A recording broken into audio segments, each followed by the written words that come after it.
James Earl Carter Jr., dit Jimmy, 39e président démocrate des États-Unis, est né le 1er octobre 1924 dans un petit village rural plein en Georgie et il a grandi non loin de là dans la communauté d'Archery. Jimmy Carter avait été élu à la Maison-Blanche en 1976 dans une Amérique encore marquée par le scandale du Watergate qui avait poussé le président Richard Nixon à la démission.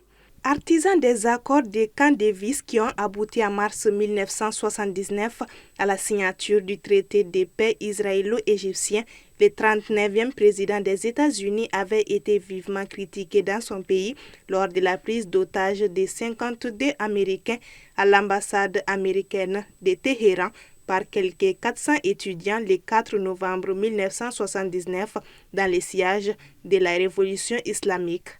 La crise se dénoua 444 jours plus tard par la libération de tous les otages, le jour même de la prise de fonction de son successeur, Ronald Reagan, et 8 mois après une désastreuse expédition militaire lancée par Jimmy Carter au printemps 1980. Président d'un seul mandat, Jimmy Carter a continué autrement son action pour la paix.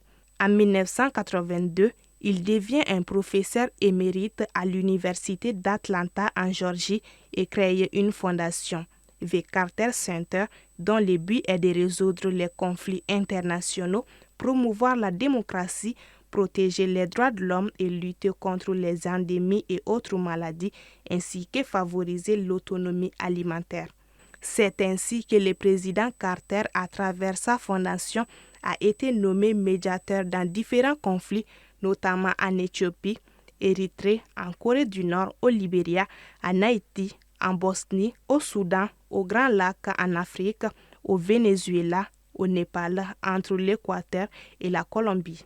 Le 10 décembre 2002, Jimmy Carter a été lauréat du prix Nobel de la paix. C'est une récompense du combat de l'ancien président des États-Unis pour trouver des solutions pacifiques aux conflits internationaux.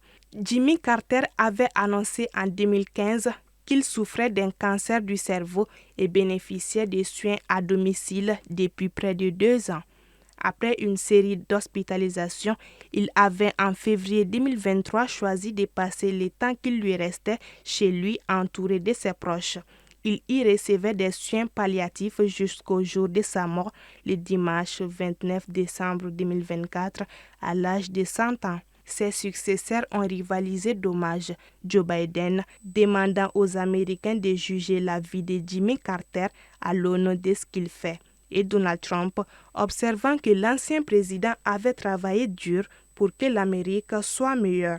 Homme remarquable selon Barack Obama, il a œuvré sans relâche pour un monde meilleur et plus juste, a jugé Bill Clinton.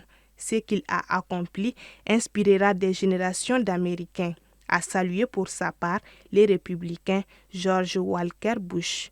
Mais c'est surtout le demi-siècle qui a suivi son départ de la Maison-Blanche qui a assuré la postérité de Jimmy Carter, relève le New York Times.